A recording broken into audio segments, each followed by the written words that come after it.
नमस्कार दोस्तों। आज हम बात करने वाले हैं म्यूचुअल फंड की दुनिया के दो बेहद महत्वपूर्ण शब्दों के बारे में, अल्फा और बीटा। ये दो ऐसे टर्म्स हैं जिन्हें समझे बिना आप कभी भी सही म्यूचुअल फंड नहीं चुन सकते। अगर आप म्यूचुअल फंड में निवेश करते हैं या करने की सोच रहे हैं तो ये वीडियो आपके लिए गोल्ड की तरह है। पहले समझते हैं कि अल्फा क्या होता है।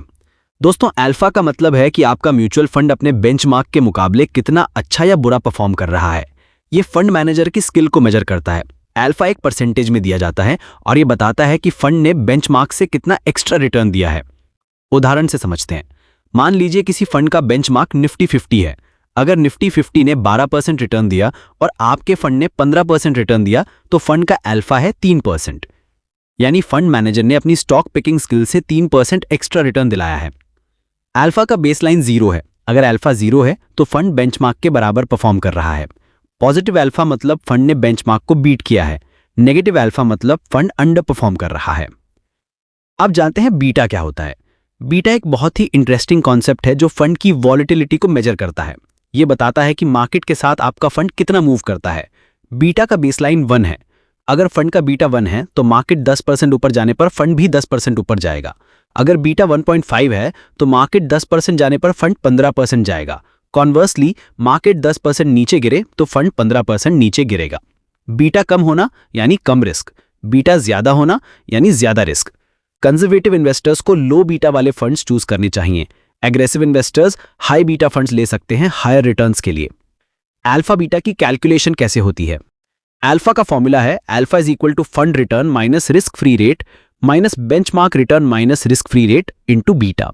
ये रिस्क एडजस्टेड बेसिस पे कैलकुलेट होता है। एक प्रैक्टिकल एग्जांपल देता हूं। मान लीजिए किसी फंड ने 10% रिटर्न दिया, बेंचमार्क ने 7% दिया, फंड का बीटा है 0.75 और रिस्क फ्री रेट है 4%। Alpha is equal to 10% minus 4% minus 7% minus 4% into 0.75 is equal to 6% minus 2.25% is equal to 3.75%। यहां इंटरेस्टिंग बात यह है कि सिंपल डिफरेंस यानी 10% माइनस 7% इज इक्वल टू 3% से अल्फा अलग है क्योंकि ये रिस्क को कंसिडर करता है।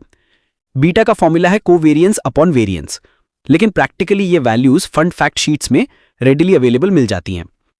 अल्फा बीटा को इंटरप्रेट कैसे करें? पॉजिटिव अल्फा हमेशा अच्छी बात है क्योंकि ये शो करता है कि फंड मैनेजर वैल्यू ऐड कर रहा है। जनरली 1% से ऊपर का अल्फा अच्छा माना जाता है। कुछ फंड्स में तो 7 से 10% तक का अल्फा मिलता है। बीटा के लिए अगर आप कंजर्वेटिव इन्वेस्टर हैं तो 1 से कम बीटा प्रेफर करें। एग्रेसिव इन्वेस्टर्स 1 से ज्यादा बीटा वाले फंड्स चूज कर सकते हैं हायर रिटर्न्स के लिए। सबसे बेहतरीन कॉम्बिनेशन कौन सा है? इन्वेस्टमेंट की दुनिया में सबसे बेहतरीन कॉम्बिनेशन है high alpha with low beta, यानी कम रिस्क लेकर ज्यादा रिटर्न्स देना। कुछ एग्जाम्पल्स हैं। HDFC focus 30 fund, beta is equal to 0.76, alpha is equal to 10.91। HDFC flexi cap fund, beta is equal to 0.83, alpha is equal to 9.11। ये combination बताता है कि फंड मैनेजर स्किल्ड है और बिना ज्यादा रिस्क लिए सुपीरियर रिटर्न्स दे रहा है। ऐसे funds long term wealth creation के लिए आइडियल होते हैं। प्रैक्टिकल एप्लीकेशन कैसे करें? जब भी कोई फंड चूज करें तो सिर्फ रिटर्न्स नहीं देखें, अल्फा बीटा भी जरूर चेक करें। अगर दो फंड्स का रिटर्न सेम है लेकिन एक का अल्फा ज्यादा है तो वो बेटर चॉइस है। कंजर्वेटिव पोर्टफोलियो के लिए लो बीटा वाले फंड्स चूज करें। मार्केट वॉलेटिलिटी के टाइम में लो बीटा फंड्स कम गिरते हैं। ग्रोथ ओरिएंटेड पोर्टफोलियो के लिए हाई अल्फा वाले फंड्स प्रेफर करें। अल्फा बीटा की लिमिटेशंस क्या हैं? ये हिस्टोरिकल मैट्रिक्स हैं, फ्यूचर परफॉर्मेंस गारंटी नहीं करते। मार्केट कंडीशंस चेंज होने पर अल्फा बीटा भी चेंज हो सकते हैं, इसलिए इन्हें अकेले रिलाई नहीं करना चाहिए, अदर फैक्टर्स भी कंसिडर करने चाहिए। Fund manager change, investment style change या मार्केट रिजीम चेंज होने पर ये वैल्यूज सिग्निफिकेंट चेंज हो सकती हैं, इसलिए रेगुलर मॉनिटरिंग जरूरी है। कुछ प्रैक्टिकल टिप्स। फंड सिलेक्शन के टाइम में अल्फा बीटा के साथ साथ स्टैंडर्ड डिविएशन और शार्प रेशियो भी देखें। ये कॉम्प्रिहेंसिव पिक्चर देते हैं फंड की परफॉर्मेंस का। 3 to 5 इयर्स का अल्फा बीटा डेटा देखें, सिर्फ रीसेंट डेटा पर डिपेंड ना करें। कंसिस्टेंट परफॉर्मेंस वाले फंड्स चूज करें जिनका अल्फा बीटा स्टेबल रहा हो। डिफरेंट मार्केट साइकिल्स में फंड का बिहेवियर स्टडी करें। बुल मार्केट में सभी फंड्स अच्छा परफॉर्म करते हैं, बेयर मार्केट में एक्चुअल टेस्ट होता है। कहां मिलती है ये इन्फॉर्मेशन?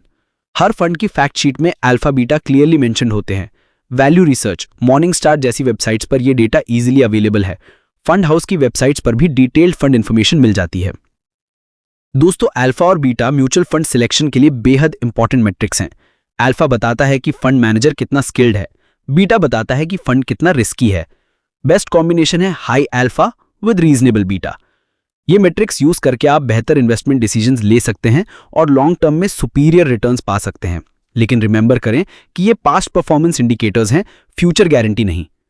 अगर ये जानकारी आपको यूजफुल लगी हो तो वीडियो को लाइक करें, चैनल को सब्सक्राइब करें और कमेंट में बताएं कि आप फंड सिलेक्शन के लिए कौन से फैक्टर्स कंसिडर करते हैं।